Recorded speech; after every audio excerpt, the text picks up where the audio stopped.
Imagine it's the 1950s in Belgium, and you're walking down the street when you notice something unusual. There are cats everywhere. These aren't your typical house cats, lounging by the window or playfully chasing a ball of yarn. No, these are stray cats, countless of them, wandering aimlessly, hiding in alleyways, and congregating in parks. This was the reality in Belgium during the 1950s, a time when the stray cat population had grown so large it was impossible to ignore. But it wasn't just the sheer number of cats that was concerning. You see, the presence of these feline drifters was more than just a nuisance. Cats, especially strays, can carry diseases, many of which are transmissible to humans. From rabies to toxoplasmosis, these afflictions posed a significant health risk to the Belgian population. Not to mention, the overpopulation of cats had a negative impact on local wildlife, disrupting the balance of the ecosystem. This was indeed a conundrum. The Belgian authorities had a cat problem on their hands, and it was a problem that needed addressing. But how does a country deal with an overpopulation of stray cats? Traditional methods such as trapping and neutering were considered, but they were deemed too slow and resource-intensive to be effective. So, the authorities decided to think outside the box. They needed a solution that was quick, effective, and would not cause undue harm to the cats. And what they came up with? Well, it's safe to say it wasn't anything anyone could have predicted. So, faced with this feline frenzy, the Belgian authorities decided to take some quite unusual steps.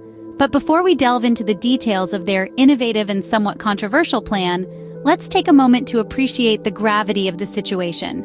If you're enjoying this story so far, don't forget to like this video and subscribe to our channel. We've got a lot more in store for you, including the details of the audacious plan that would forever be known as the Great Cat Roundup.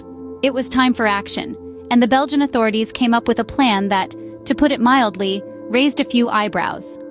In the heart of the 1950s, Belgium found itself grappling with a unique challenge: a burgeoning stray cat population. The city streets were filled with feline wanderers, and it was clear that something needed to be done. The authorities decided to take a step that was as bold as it was bizarre. They decided to round up the cats. Now, rounding up cats, as anyone who has tried to herd a group of kittens would know, is no easy task. Imagine trying to coax a city's worth of stray cats into captivity. It was an operation that demanded meticulous planning, immense patience, and a good dose of courage. The authorities had to consider the logistical challenges: how to capture the cats without causing harm, where to house them once captured, and what to do with them eventually. The public reaction to this quirky plan was a mixed bag. Some applauded the authorities for finally taking action against what they saw as a public nuisance. Others, however, were less than enthusiastic. Animal rights activists voiced their concerns about the potential for cruelty and mishandling. Many questioned whether this was the best use of public resources. But the Belgian authorities remained undeterred. They pressed on, managing to round up thousands of stray cats. The streets were swept clean of their feline inhabitants, and for a moment, it seemed like the problem had been solved. Yet, as anyone with a sense of foreshadowing might suspect, the story didn't end there. The authorities had managed to gather the cats, but now they faced a new question: what to do with them? Their solution, it turned out, was as unconventional as the roundup itself. But the roundup was just the beginning of this strange tale. With the cats rounded up, the next challenge was what to do with them. The Belgian authorities, in what can only be described as a stroke of unique ingenuity, devised a plan. The idea was simple, yet unprecedented: to airdrop the cats over the countryside. The plan was set into motion. The gathered felines were placed in specially designed crates. These crates were not your average pet carriers. They were designed with parachutes attached, ensuring a soft landing for the furry travelers. Each crate was meticulously checked to ensure the safety of its occupant. The day of the airdrop arrived, the crates were loaded onto planes, which then took to the skies. As the Belgian countryside unfurled beneath them, the crates were released. It was a sight to behold. The sky was filled with floating crates, each carrying a stray feline from the city. It was as if the heavens were raining cats. The public reaction to this operation was a mix of disbelief, amusement, and concern. While some lauded the authorities for their innovative solution, others questioned the ethics of such a move. The international community too had its share of opinions. Animal rights organizations expressed concern over the welfare of the cats. Yet, the Belgian authorities stood by their decision, assuring everyone that the cats' welfare was their top priority. News outlets around the world picked up the story. Headlines such as "Belgium rains cats" and "Feline paratroopers over Belgium" became common. The airdrop had indeed created a buzz, but whether it was for good or bad reasons, that was up for debate. The airdrop was a spectacle in its own right, a chapter in history that is as baffling as it is fascinating. It was a testament to human ingenuity and a reflection of the lengths to which we would go to solve a problem. And just like that, the skies of Belgium were raining cats, literally. In the aftermath of the airdrops, the situation in Belgium was, quite understandably, chaotic. The serene Belgian countryside had been transformed into a surreal landscape of bewildered felines. The effect on the local wildlife was immediate and profound. The sudden influx of cats, natural predators, disrupted the balance of the ecosystem. Native bird populations, in particular, felt the brunt of this new predatory pressure. But it wasn't just the wildlife that was affected. The rural communities also found themselves in the middle of an unexpected feline frenzy. Imagine waking up one morning to find your quaint little village teeming with city cats. The locals were, to say the least, taken aback. Yet, amidst the initial shock and confusion, the rural communities found ways to adapt. They had to. After all, these were not wild animals. These were domesticated cats, used to human contact and dependent on humans for food. Some of the cats were adopted into homes. Others found refuge in barns and stables, where they were tolerated, even welcomed, for their mouse hunting skills. However, not all cats were so fortunate. Many struggled to adapt to their new environment. Some got lost or injured, others starved. The airdrops, intended as a solution, had inadvertently created a whole new set of problems. The Belgian authorities, realizing the unintended consequences of their actions, quickly sprang into damage control mode.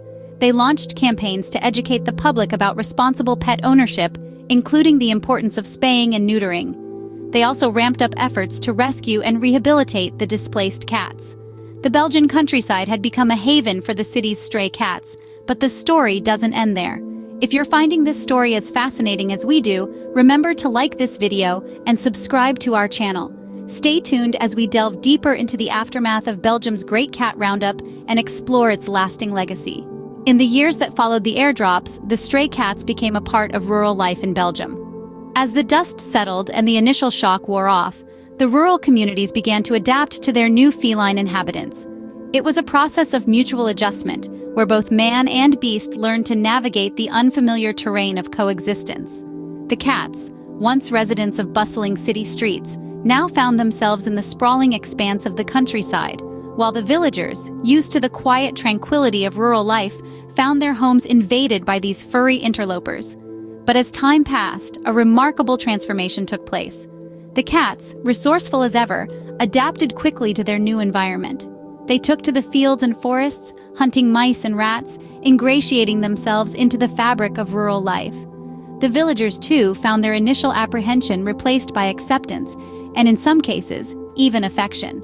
The cats that were once seen as intruders were now considered an integral part of the community, their presence serving as a constant reminder of that strange and unforgettable episode in their history.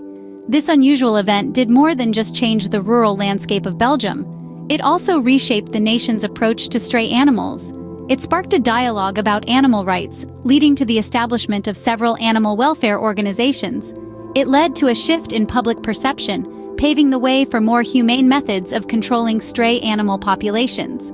But perhaps the most enduring legacy of the Great Cat Roundup is the bond it forged between the people and the stray cats. Today, you'll find in many of these rural communities a deep-seated respect and affection for these animals. They're no longer seen as pests, but as companions, protectors, and an integral part of the community. So the Great Cat Roundup of the 1950s had a lasting impact on Belgium, in ways that no one could have predicted. Looking back on this unique chapter in history, there are certainly a few lessons to be learned. The Belgian Great Cat Roundup of the 1950s was undoubtedly a peculiar solution to a common problem.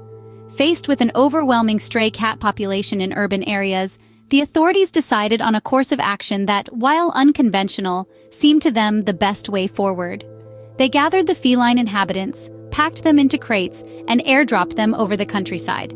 This event, as bizarre as it may seem, underscores the lengths to which societies will go to address pressing issues.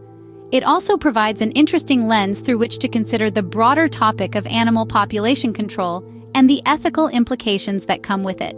While the airdrop method was far from perfect, it was a testament to human creativity and resourcefulness. In the end, the Great Cat Roundup was a double-edged sword. On one hand, it temporarily alleviated the problem of overpopulation in the cities. On the other hand, it raised questions about the well-being of the cats and the impact on rural communities. This was a unique solution to a universal problem, a solution that would not be considered today due to advancements in animal welfare and population control methods. So, what can we take away from this unusual event? Well, for one, it highlights the need for humane, sustainable solutions to animal overpopulation. It also serves as a reminder of how our understanding and treatment of animals have evolved over time. The Great Cat Roundup may be a quirky footnote in history, but it's a reminder of the unexpected solutions that can arise when we're faced with a problem. If you enjoyed this journey into the past, be sure to like this video and subscribe to our channel for more fascinating stories from history. From the quirky to the profound, we delve into the events that have shaped our world.